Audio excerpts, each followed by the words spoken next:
Hello and welcome दोस्तों, एक बार पुनः आप सभी का बहुत बहुत स्वागत करते हैं आपके अपने यूट्यूब चैनल कृष्णदेव कुमार में। दोस्तों आज हम लोग पढ़ेंगे अम्ल क्षार व लवण, जो कि केमिस्ट्री का चैप्टर नंबर 2 है। इसका हम लोग भाग नंबर 2 यानी कि दूसरा नंबर पार्ट तक जो है हम आपको प्रोवाइड कर चुके हैं वीडियो बना करके, और इसका सेकेंड क्लास आपका हो चुका है दोस्तों। तो हम लोग आगे बढ़ेंगे और आपको हम बता दें एक बार कि क्या क्या चीज हम लोग जो है पढ़े थे पार्ट नंबर 2 में। तो दोस्तों पार्ट नंबर 2 में हम लोगों ने स्टडी किया था, वो था आपका विरंजक चूर्ण। ठीक है, विरंजक चूर्ण कैसे बनता है और ये जो है सो इसका उपयोग क्या क्या है, इसको भी हम लोगों ने पढ़ लिया था। इसका अनुसूत्र क्या होता है और इसका रासायनिक नाम क्या होता है, ये सभी को हम लोग जो है चर्चा कर लिए थे। इसके बाद हम लोगों ने बेकिंग सोडा का भी कंप्लीट जो है स्टडी कर लिया था, और बेकिंग सोडा का भी हम लोगों ने देखा था कि क्या उसका प्रयोग है, उसका अनुसूत्र क्या होता है, रासायनिक नाम क्या होता है और कैसे बनता है, इसके बारे में भी हमने लास्ट की क्लास में जो है पढ़ लिया था। आज दोस्तों हम लोग पढ़ेंगे वो है धावन सोडा के बारे में पढ़ेंगे। इसके बाद हम लोग पढ़ेंगे प्लास्टर ऑफ पेरिस के बारे में, और जिप्सम के बारे में भी हम लोग जो है आज पढ़ेंगे। इसके अलावा एक दो इम्पोर्टेंट जो प्रश्न है उसको हम लोग आज के क्लास में लेंगे। तो दोस्तों इतना सारा हम जो है आज के इस क्लास में आपको करवाने वाले हैं, तो आप लोग बने रहिएगा पूरा लास्ट तक। और आज का जो क्लास है इसको हम स्टार्ट करते हैं, और सबसे पहले हम लोग पढ़ेंगे वो है आपका धावन सोडा। ठीक है, धावन सोडा के बारे में पढ़ेंगे कि धावन सोडा का इसका जो अनुसूत्र होता है ये क्या होता है। तो चलिए देखते हैं। सबसे पहले धावन सोडा, ये है आपका धावन सोडा। इसका अनुसूत्र क्या होता है, सबसे पहले देखते हैं हम लोग इसका अनुसूत्र क्या होता है। धावन सोडा का अनुसूत्र क्या होता है, ये होता है आपका Na2CO3 इंटू 10H2O। ये होता है आपका अनुसूत्र किसका, धावन सोडा का। अब दोस्तों पूछता है कि इसका रासायनिक नाम क्या होता है, ये भी कई बार पूछा जाता है। ठीक है, तो दोस्तों हम लोग देखे थे बेकिंग सोडा का, तो बेकिंग सोडा का जो रासायनिक नाम था वो क्या था, वो था सोडियम बाइकार्बोनेट। लेकिन इसमें बाई नहीं होता है, यहाँ पे होता है आपका सोडियम कार्बोनेट। ठीक है, तो रासायनिक नाम क्या हो जाएगा, रासायनिक नाम इसका होता है, रासायनिक नाम सोडियम कार्बोनेट। ये आपको याद रखना है। धावन सोडा का रासायनिक नाम क्या होता है, सोडियम कार्बोनेट। और जो हम लोग कल देखे थे बेकिंग सोडा, उसमें जो है सो आपका क्या था, उसमें बेकिंग सोडा का जो रासायनिक सूत्र था और जो रासायनिक यहाँ पे नाम था, ये जो है नाम आपका यहाँ पे मिलता जुलता था। ठीक है, और कुछ कुछ यहाँ पे जो अनुसूत्र था वो भी आपका यहाँ पे मिलता जुलता ही था। ठीक है, लेकिन यहाँ पे क्या था, यहाँ पे आपका Na2CO3 इंटू 10H2O है। ठीक है, लेकिन जो बेकिंग सोडा था उसमें क्या था, उसमें आपका था NaHCO3 था। तो ये था आपका बेकिंग सोडा का, धावन सोडा का। दोनों आपस में एक दूसरे से जो है सो मिलता जुलता हुआ है, लेकिन पूरा जो है सो नहीं है। लेकिन जो नाम है उसमें ज्यादा जो है आपका सिमिलरिटीज है। देखिए यहाँ पे रासायनिक नाम क्या होता है धावन सोडा का, धावन सोडा का रासायनिक नाम होता है सोडियम कार्बोनेट। जबकि बेकिंग सोडा का क्या था, बेकिंग सोडा का रासायनिक नाम था सोडियम बाइकार्बोनेट। तो यहाँ पे बस उसमें बाई लगा हुआ था, इसमें बाई नहीं लगा हुआ है। ठीक है, ये डिफरेंस दोनों में आपको था। ठीक है दोस्तों, आगे देख रहे हैं हम लोग यहाँ पे कि कैसे बनता है सोडियम कार्बोनेट को, किस प्रकार से बनाया जाता है, और जो धावन सोडा है इसका निर्माण कैसे होता है, इसके बारे में हम लोग चर्चा करेंगे। जो कि हम लोग यहाँ पे देखते हैं प्रयोगशाला में बनाने का विधि कैसे बनता है, इसको देख लेते हैं। तो देखिए दोस्तों यहाँ पे देखते हैं प्रयोगशाला में बनाने का विधि।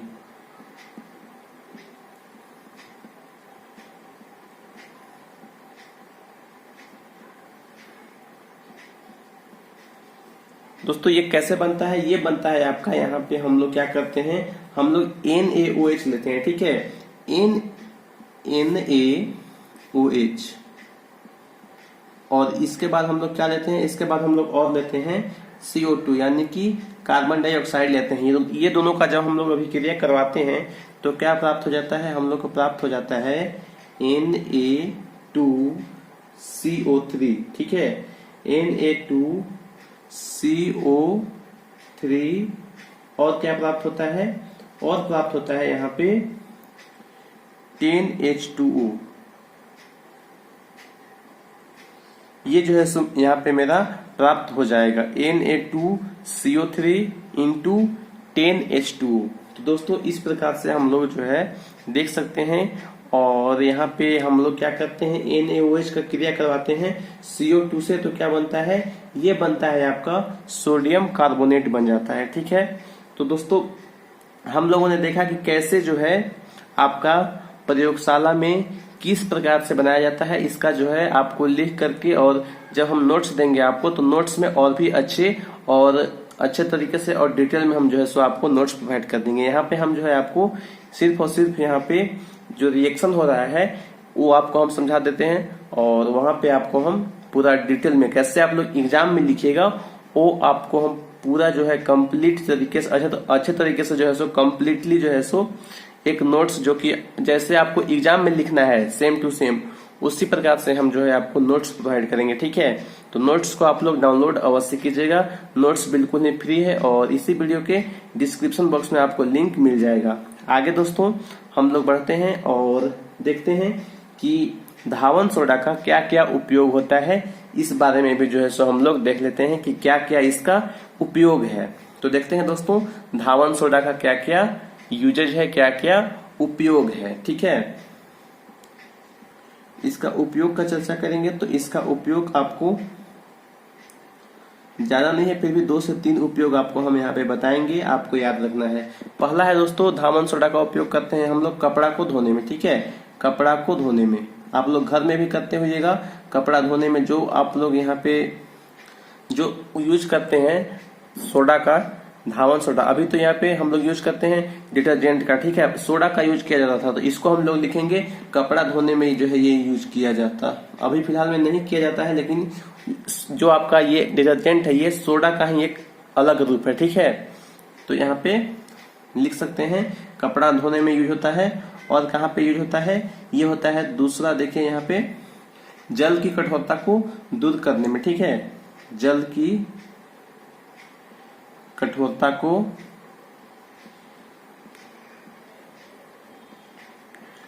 दूर करने में।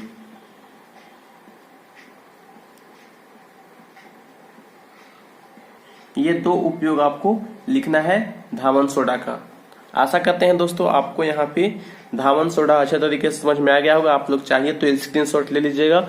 और जो चीज हमने यहाँ पे आपको करवाया है इतना जो है आपको बहुत मतलब कि एवब है। ठीक है, जो एग्जाम में पूछा जाएगा आपको यही पूछेगा कि धावन सोडा का आपको अनुसूत्र पूछ सकता है, रासायनिक नाम पूछ सकता है, बनाने का विधि पूछ सकता है, इसका उपयोग पूछ सकता है। इसके अलावा और कुछ भी नहीं पूछने वाला है। ठीक है, तो दोस्तों जो भी आपका पूछा जाता है वही सारी चीज हम यहाँ पे आपको करवाते हैं। कुछ भी आपको हम जो है एक्स्ट्रा चीजें भी नहीं देते हैं और इतना कम भी नहीं देते हैं कि आप लोग को जो है नुकसान हो जाए।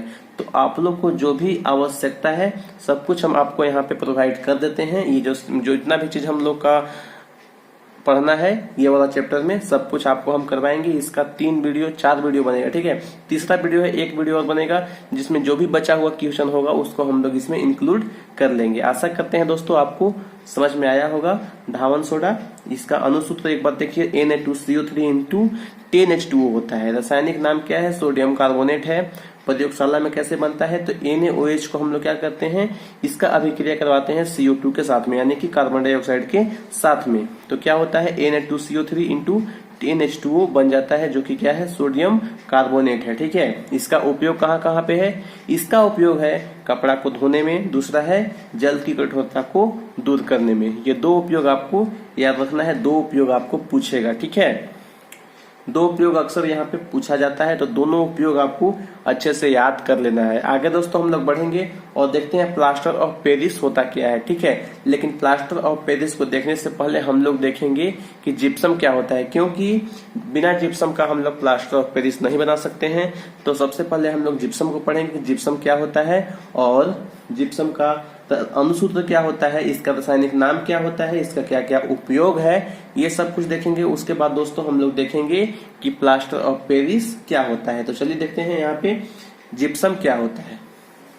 इसको यहाँ पे हम इरेज करते हैं दोस्तों, और इरेज करने के बाद हम लोग यहाँ पे लेंगे कि जिप्सम होता क्या है, इसको हम लोग समझेंगे। जिप्सम इसका सबसे पहले हम लोग देखते हैं कि इसका अनुसूत्र क्या होता है दोस्तों। तो इसका अनुसूत्र क्या होता है, इसका आपका अनुसूत्र होता है, ये है CaSO4 into 2H2O। ये होता है आपका जिप्सम का अनुसूत्र होता है। आगे दोस्तों हम लोग को यहाँ पे क्या करना है, इसका रासायनिक नाम देखना है कि इसका रासायनिक नाम क्या होता है। कई बार जो है सो आपका पूछा गया है कि जिप्सम का रासायनिक नाम बताइए, तो आपको बताना होगा रासायनिक नाम इसका कि क्या होता है, ठीक है। तो दोस्तों जिप्सम का जो रासायनिक नाम होता है वो होता है आपका कैल्शियम सल्फेट डाइहाइड्रेट होता है, ठीक है।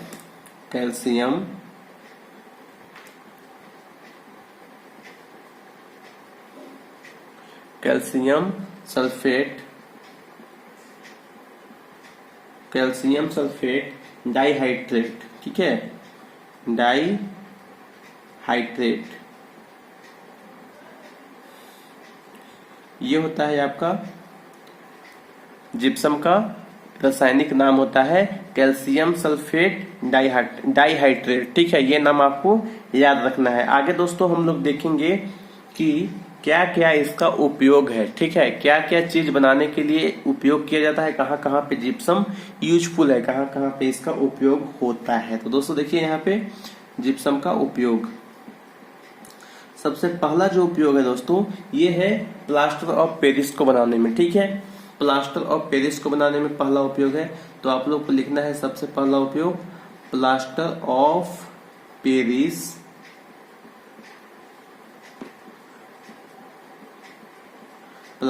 पेरिस को बनाने में सबसे पहला आपको यही लिख देना है। इसके बाद दोस्तों हम लोग देखते हैं कि दूसरा इसका यूज क्या है, ठीक है।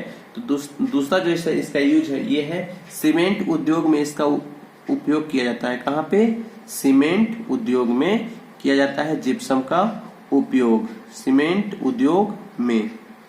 इसके बाद दोस्तों जो तीसरा नंबर पॉइंट है, तीसरा जो इसका उपयोग है वो क्या है, ये है अमोनियम बनाने में, ठीक है। अमोनियम बनाने में इसका उपयोग होता है, तो हम लोग लिखेंगे अमोनियम बनाने में। तो दोस्तों आपको यहाँ पे 3 हमने लिखवा दिया है, 3 में से आप कोई सा भी 2 याद रखिए, क्योंकि 2 आपका पूछा जा सकता है, 2 से ज्यादा नहीं पूछा जाएगा। अगर उपयोग पूछा जाता है जिप्सम का या फिर आपका प्लास्टर ऑफ पेरिस का, बेकिंग सोडा का, धावन सोडा का, बिरंजक चूर्ण का, किसी का भी पूछेगा तो 2-2 याद रखना आपका इम्पोर्टेंट है, क्योंकि अक्सर जो पूछा गया है पिछले जो प्रीवियस ईयर के एग्जाम में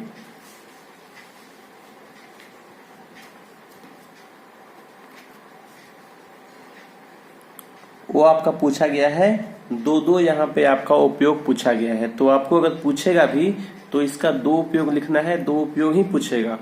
जितने भी आप लोग देखिएगा जो भी प्रश्न पूछे गए हैं लास्ट ईयर का जो भी एग्जाम है, ठीक है, प्रीवियस ईयर का जो भी पेपर हुआ है, एग्जाम हुआ है, उसमें आप लोग देखे होइएगा, तो जो भी पूछता है जिप्सम का या फिर प्लास्टर ऑफ पेरिस का, बेकिंग सोडा का, धावन सोडा का, ये सब का ज्यादा पूछता है, और जो कम पूछता है उसमें जिप्सम हो जाएगा, ठीक है। और जैसे जैसे इम्पोर्टेंट है आपको हम लास्ट में तो बता ही देंगे कि क्या क्या चीज आपको पढ़ करके जाना है, इम्पोर्टेंट है इस बार के लिए। अभी आप लोग नोट्स बनाइए और अच्छे से नोट्स बनाइए। सबसे पहले आप लोग को लिखना होगा जिप्सम, जैसे आप लोग लिखिएगा तो उसका अनुसूत्र लिखिए। सबसे पहले CaSO4 × 2H2O होता है। रासायनिक नाम लिखिए, इसको अच्छे से नोट्स कीजिए। अलग अलग कलर का पेन भी यूज करके लिख सकते हैं, सजा करके लिखिए। आगे आपको इसका उपयोग भी लिख देना है, ठीक है। प्लास्टर ऑफ पेरिस को बनाने में, सीमेंट उद्योग में और अमोनियम बनाने में, ये 3 यहाँ पे हम लिखवाए हैं, तो आप लोग तीनों लिख सकते हैं। इसके बाद दोस्तों आगे हम लोग देख लेते हैं अब प्लास्टर ऑफ पेरिस, ठीक है। प्लास्टर ऑफ पेरिस के बारे में हम लोग स्टडी कर लेते हैं। तो इसको यहाँ पे हम इरेज करते हैं और अगला जो मेरा आ जाएगा, ये आ जाएगा मेरा प्लास्टर ऑफ पेरिस।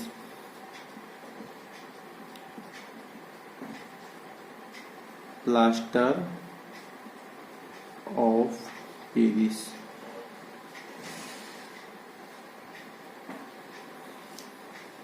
सबसे पहले दोस्तों हम लोग यहाँ पे प्लास्टर ऑफ पेरिस का क्या देखेंगे, इसका भी हम लोग देखेंगे। सबसे पहले इसका अनुसूत्र क्या होता है, ठीक है। अनुसूत्र का हम लोग सबसे पहले चर्चा करते हैं, अनुसूत्र इसका क्या होता है। तो दोस्तों यहाँ पे प्लास्टर ऑफ पेरिस का जो अनुसूत्र होता है, ये होता है आपका CaSO4 × ½ H2O। ये होता है आपका प्लास्टर ऑफ पेरिस का अनुसूत्र होता है। इसके बाद दोस्तों इसका रासायनिक नाम क्या होता है, इसको भी देखते हैं। तो दोस्तों इसका जो रासायनिक नाम होता है, रासायनिक नाम ये क्या होता है दोस्तों, ये आपका होता है कैल्शियम सल्फेट हेमीहाइड्रेट, ठीक है। कैल्शियम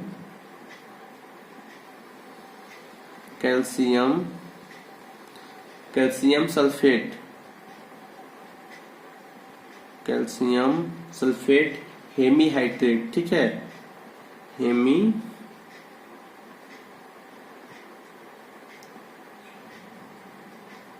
हेमीहाइड्रेट, ये होता है आपका रासायनिक नाम किसका, प्लास्टर ऑफ पेरिस का। अनुसूत्र आप लोगों ने देख लिया, CaSO4 × ½ H2O होता है। अब ये कैसे बनाया जाता है, बनाने का विधि क्या है दोस्तों, इसको हम लोग देखते हैं, ठीक है। बनाने का विधि, प्रयोगशाला में बनाने का विधि आप लोग जो है सो लिखना है। आप लोग को यहाँ पे पेन यहाँ पे चेंज करके आप लोग लिखिएगा, ठीक है। यहाँ पे आप लोग लिखिएगा चेंज करके बनाने का विधि। आप लोग ऐसे भी लिख सकते हैं इसको अच्छे से कि प्रयोगशाला में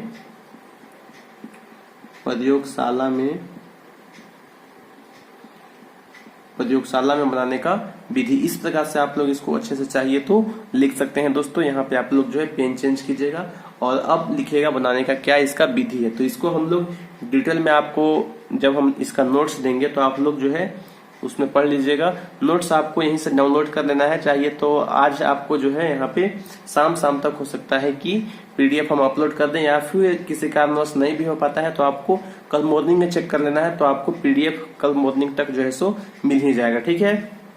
तो दोस्तों आप लोग को क्या करना है, यहाँ पे सबसे पहले क्या करना होता है, इसको बनाने के लिए, इसको बनाने का जो विधि है ये कुछ इस प्रकार से है। जिप्सम को क्या करते हैं 373 केल्विन, ठीक है। 373 नाम यहाँ पे याद रखना है, कितना 373 केल्विन। क्या चीज, जिप्सम को लेना है और जिप्सम को क्या करना है 373 केल्विन पर गर्म करने पर क्या होता है, यह जल के अणु का त्याग करके क्या बनाता है, प्लास्टर ऑफ पेरिस का निर्माण करता है, ठीक है, या फिर बनाता है। इस प्रकार से हम लोग कह सकते हैं। और इसको हम लोग इस प्रकार से समझते हैं दोस्तों, जैसे जिप्सम लेना है तो याद कीजिए कि जिप्सम का क्या होता है यहाँ पे अनुसूत्र। तो यहाँ पे होता है CaSO4 × 2H2O, यही था जिप्सम का अनुसूत्र। इसको क्या करना है, इसको आपको 373 केल्विन के ताप पे 373 केल्विन के ताप पे गर्म करना है। तो क्या प्राप्त होता है,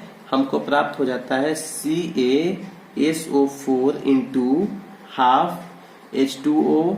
इसके साथ में और क्या प्राप्त हो जाता है दोस्तों, इसके साथ में और प्राप्त हो जाता है यहाँ पे 3/2 H2O भी प्राप्त होता है। लेकिन हमको लेना क्या है, यहाँ पे हमको आवश्यकता है प्लास्टर ऑफ पेरिस का। तो यहाँ पे मेरा हो जाएगा ये वाला, इसको आपको छोड़ देना है। यहाँ पे देखिए यही क्या है, यही आपका है प्लास्टर ऑफ पेरिस, ठीक है। तो इस प्रकार से आपका निर्माण होता है किसका, प्लास्टर ऑफ पेरिस, जिसको हम लोग बोलते हैं पीओपी। ठीक है, प्लास्टर ऑफ पेरिस। आगे दोस्तों आशा करते हैं आपको यहाँ पे जो बनाने का विधि है ये आपको समझ में आया होगा। एक बार फिर से आपको हम समझा देते हैं। तो आपको करना क्या है कि जिप्सम को 373 केल्विन पर गर्म करने पर यह जल के अणुओं का त्याग करके और यह जो है क्या बनाता है, प्लास्टर ऑफ पेरिस का निर्माण कर देता है या फिर बनाता है। ठीक है दोस्तों, आगे दोस्तों हम लोग समझेंगे कि इसका उपयोग कहाँ कहाँ पे होता है।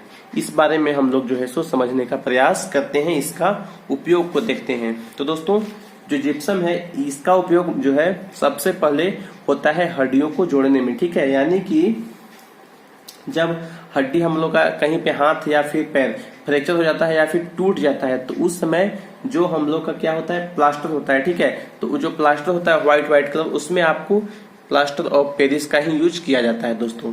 तो आई होप आपको पहला यहाँ पे यूज आपको समझ में आ गया होगा कि इसका उपयोग क्या क्या है। तो पहला उपयोग यहाँ पे आपको समझ में आ गया होगा कि पहला जो उपयोग है ये है टूटी हुई हड्डियों को जोड़ने में। ठीक है, यहाँ पे हम चूंकि यहाँ पे भर चुका है तो यहाँ पे उपयोग नहीं लिख रहे हैं, तो आप लोग चाहिए तो उपयोग लिख सकते हैं, नहीं तो आप लोग जो है नोट्स को डाउनलोड करके और वहां से आप लोग लिख लीजिएगा। ठीक है, देखिए दोस्तों पहला जो उपयोग है ये है टूटी हुई हड्डियों को जोड़ने में सहायक होता है। दूसरा है यहाँ पे ट्वाइज यानी कि खिलौना को बनाने में। ठीक है, खिलौना को बनाने में भी जो है सो यूज होता है जिप्सम का। इसके बाद जो तीसरा यूज है दोस्तों ये है मूर्तियों को बनाने में। ठीक है, मूर्ति को बनाने में भी जो है सो क्या होता है, जिप्सम का उपयोग किया जाता है। तो यहाँ पे 3 यूज हम आपको बताएं। पहला है हड्डी को जोड़ने में सहायक होता है, दूसरा है ट्वाइज यानी कि खिलौना को बनाने में, तीसरा है आपका यहाँ पे मूर्तियों का निर्माण करने में या फिर मूर्तियों को बनाने में भी जो है सो यूज होता है किसका, जिप्सम का, जिप्सम का नहीं, प्लास्टर ऑफ पेरिस का। ठीक है, पीओपी जिसको हम लोग बोलते हैं, प्लास्टर ऑफ पेरिस का।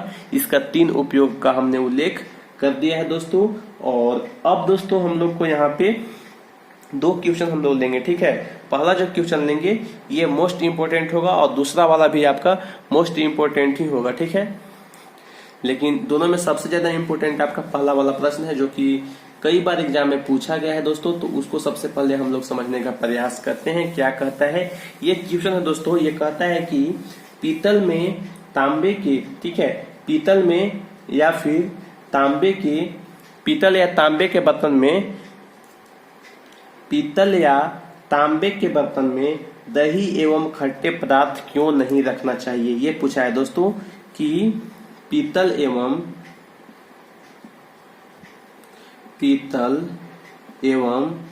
तांबे, पीतल एवं तांबे के बर्तनों में, पीतल एवं तांबे के बर्तनों में दही एवं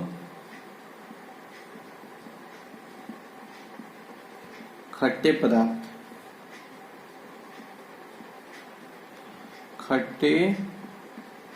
पदार्थ क्यों नहीं रखनी चाहिए। ठीक है, क्यों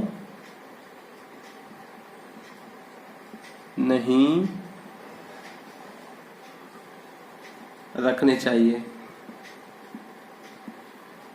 ये प्रश्न आपका पूछा जाता है, कई बार एग्जाम में है ये प्रश्न पूछा गया है कि पीतल और तांबा का जो बर्तन होता है इसमें हम लोग दही या फिर और भी कोई वैसा जो खट्टा पदार्थ है उसको हम लोग क्यों नहीं रखते हैं तांबा का और पीतल का बर्तन में। ठीक है, चाहे वो पीतल का क्या हो, लोटा हो, ग्लास हो या फिर कोई और बड़ा बर्तन हो, तो उसमें हम लोग जो है दही या फिर खट्टा पदार्थ उसमें नहीं रखेंगे, क्योंकि खट्टा पदार्थ में क्या होता है, अम्ल होता है। ठीक है, और इसमें आपका कौन सा अम्ल होता है, खट्टा चीज में लैक्टिक अम्ल पाया जाता है। दही में कौन सा अम्ल होता है, लैक्टिक अम्ल होता है। और इस प्रकार का जो भी पदार्थ हम लोग लेंगे यहाँ पे खट्टा पदार्थ, तो उसमें क्या होगा, लैक्टिक अम्ल होगा। और अम्ल जो है वो क्या करता है, ये जो है धातु के साथ में अभिक्रिया करने लगता है और अभिक्रिया के फल स्वरूप यहाँ पे ये विषैला पदार्थ का निर्माण कर देता है, जो कि हमारे लिए हमारे खाने के लायक नहीं रह जाता है, क्योंकि वो विषैला हो जाता है। और विषैला चीज हम खाएंगे तो क्या होता है, हमारा जो है स्वास्थ्य बिगड़ सकता है, हम लोग को जो है सो कुछ भी हो सकता है अगर हम लोग विषैला खराब खाना खाते हैं तो। और ये हमारे स्वास्थ्य के लिए हानिकारक है। तो इसीलिए दोस्तों हम लोग यहाँ पे पीतल एवं तांबे के बर्तन में दही और खट्टा पदार्थ को नहीं रखते हैं। इसको डिटेल में हम लोग जो है आपको बता देंगे, इसका हम नोट्स आपको प्रोवाइड करेंगे, तो वहां पे और भी अच्छे तरीके से हम आपको समझाएंगे। यहाँ पे बस आपको हमने इतना बताया है कि आपको समझ में आ जाए, ठीक है। चलिए, अगर आपको नहीं आया है तो फिर से एक बार हम समझाने का प्रयास करते हैं। देखिए, जो आपका पीतल और तांबा होता है ये तो आपका क्या है, धातु है, और जो आपका यहाँ पे उसमें हम लोग कोई भी खट्टा पदार्थ रखेंगे, जैसे दही रखते हैं, ठीक है, दही के एग्जांपल लेते हैं, ये आपका यहाँ पे एक बर्तन है, सपोज करते हैं इस प्रकार का कोई एक आपका यहाँ पे बर्तन है, ठीक है। इसमें ये क्या है, ये आपका सपोज करते हैं तांबा का है, ठीक है। इसमें हम दही रख देते हैं, ये मेरा क्या है, इसमें दही रख देंगे, और जैसे ही दही रखेंगे तो ये क्या है, इसमें दही में क्या होता है, दही में आपका होता है लैक्टिक अम्ल होता है, लैक्टिक अम्ल होता है।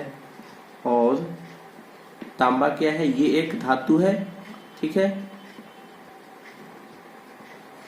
तांबा एक धातु है और ये अम्ल है। तो जैसे ही धातु में जो है हम लोग क्या करें, अम्ल को रखेंगे तो क्या होगा, ये दोनों आपस में अभिक्रिया करने लगेगा, और अभिक्रिया के फलस्वरूप क्या होता है कि ये जो है एक विषैला पदार्थ का यहाँ पे बना देता है, विषैला पदार्थ क्या हो जाता है, यहाँ पे निर्माण हो जाता है। और ये जो पूरा भोजन है, ये जो पूरा मेरा जो दही था, ये अब क्या हो चुका है, ये जो है अभिक्रिया के बाद क्या हो चुका है, अभिक्रिया के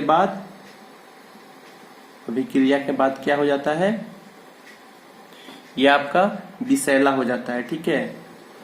और जब विषैला हो जाएगा तो हमारे किसी काम का नहीं होगा, वो एक मतलब जहर के समान हो जाएगा, ठीक है।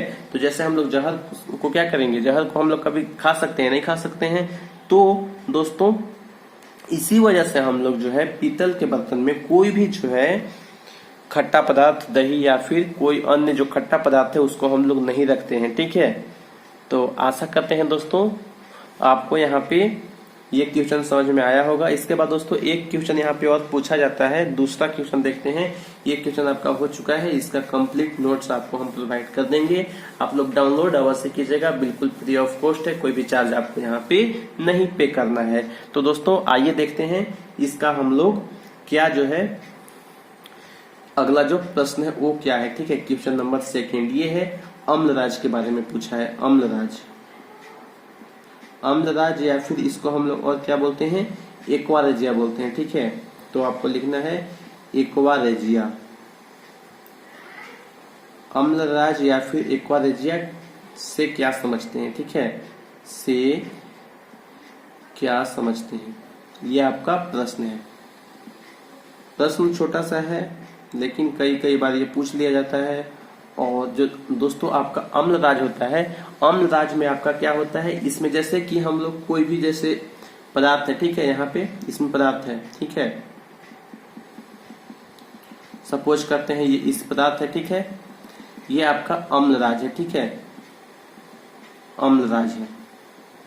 तो यदि यहाँ पे इसको हम लोग 4 भाग में बांटेंगे, 1 भाग, 2 भाग, 3 भाग और 4 भाग में बांट दे, ठीक है, 1 2 3 4, इसमें अगर 3 भाग, ठीक है, यानी कि ये जो 3 भाग है ये पूरा में आपका क्या होता है, पूरा में यदि आपका यहाँ पे HCl होता है, ठीक है, 3 भाग में क्या होता है, HCl होता है। और ये जो 1 भाग है इसमें क्या होगा, इसमें आपका होगा HNaO3, ठीक है, HNaO3 होगा।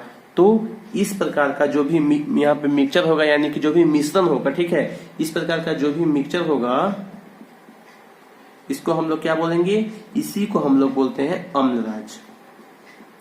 यानी कि इसको दोस्तों हम लोग इस प्रकार से कहते हैं कि 3 भाग HCl, ठीक है, 3 भाग क्या HCl और 1 भाग क्या होता है, HNaO3 होता है, ठीक है, HNaO3 होता है। इसी के मिश्रण को हम लोग क्या कहते हैं, अम्लराज या फिर एक्वारेजिया भी कहते हैं। तो दोस्तों आशा करते हैं आपको ये भी प्रश्न अच्छे से समझ में आ गया होगा। इसके बाद दोस्तों जो भी प्रश्न बचा हुआ है उसको हम लोग लास्ट पार्ट हम लोग करेंगे कल, और उसमें हम लोग कवर कर देंगे और आपका पूरा खत्म हो जाएगा, ठीक है, पूरा समाप्त हो जाएगा चैप्टर नंबर 2। इसके बाद हम लोग बढ़ेंगे चैप्टर नंबर 3 की ओर।